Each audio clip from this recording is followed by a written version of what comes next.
Hello అండి, అందరికీ నమస్కారం. భోజ్యములు, పీయములు, కోశ్యములు, లేహ్యములు ఏంటివి అనుకుంటున్నారా? మనం రోజు తినే దినచర్యలో భాగాలండి. ఒక్కసారి ఇది మనం తెలుసుకునే ప్రయత్నం చేద్దాం. మొదటిగా భోజ్యములు.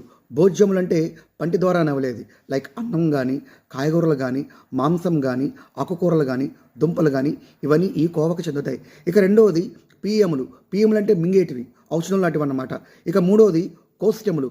కోశ్యములు అంటే పీల్చబడేవన్నమాట. ఇక నాలుగవది లేహ్యములు అంటే తేనె, ఔషధం ఇలాంటివన్నీ నాకేటివి అనమాట. ఖచ్చితంగా మనం ఈ పద్ధతులను తినాలండి. ఇవి ఖచ్చితంగా పాకశాస్త్రాన్ని రాయబడి ఉంది. ఖచ్చితంగా ఈ భోజ్యములు, పీయములు, కోశ్యములు, లేహ్యములు ఇవన్నీ మన సంస్కృతంలో రాయబడి ఉన్నాయి. కాబట్టి పంటితో దాన్ని పంటితోనే నవలాలి, పీల్చేవి పీల్చేలాగే తీసుకోవాలి, నాకేటివి నాకేలాగే తీసుకోవాలి. కాబట్టి ఈ ఖచ్చితంగా రూల్స్ కనుక మనం ఫాలో అవుతే మనం అందరం ఆరోగ్యంగా ఉంటాం, మనం అంతా హ్యాపీగా ఉంటాం.